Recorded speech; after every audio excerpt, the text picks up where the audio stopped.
Welcome back to Torah in 10, Parshas Miketz. I'm Jody Burkell, and I'm so excited to be here with you again. What's the life-changing idea Rabbi Sacks of blessed memory teaches us this week? He says, what can be healed is not holy. God doesn't want us to accept poverty and pain, but to cure them.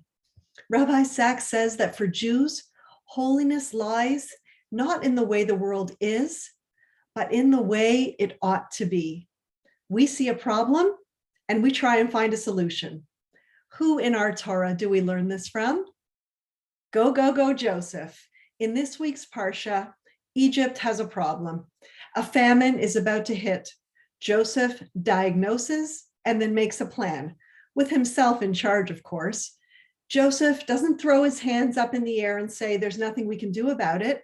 He recognizes that things don't have to be that way, and he takes action. He becomes the world's first economist. After interpreting Pharaoh's dream, he sets a plan in motion. We read in the Torah, let Pharaoh appoint commissioners over the land to take 1/5 of the harvest of Egypt during the 7 years of abundance. They should collect all the food of these good years that are coming and store up the grain under the authority of Pharaoh to be kept in the cities for food. This should be held in reserve for the country to be used during the 7 years of famine that will come to Egypt, so that the country may not be ruined by the famine. This is an excellent example of long-term economic planning.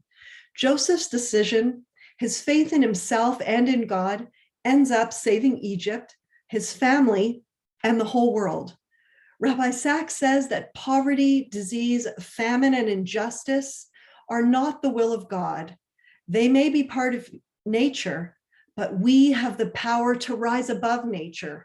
God wants us not to accept, but to heal, to cure, and to prevent. Personally, I have never been content with the status quo, with the world that is. Rather, I believe with all my heart that we can change the world, and I know I'm not alone in this belief. Everywhere we look, Jews are at the forefront of working to make the world a better place. We see, out of all proportion to our numbers, lawyers fighting injustice, doctors fighting disease, teachers fighting ignorance, economists fighting poverty, all of this beautifully portrayed in our Parsha. Joseph laid the groundwork for us. He doesn't see Pharaoh's dreams as a fate to be endured, but as a problem to be solved. Rabbi Sacks teaches us human suffering is not a fate to be borne, but a challenge to overcome. We have the power to challenge the status quo, to not accept as fate the problems we see around the world or the challenges that come our way, but rather to see them as a call to action. I know we're up to the challenge. Wishing you all a Chag Sameach and Shabbat Shalom.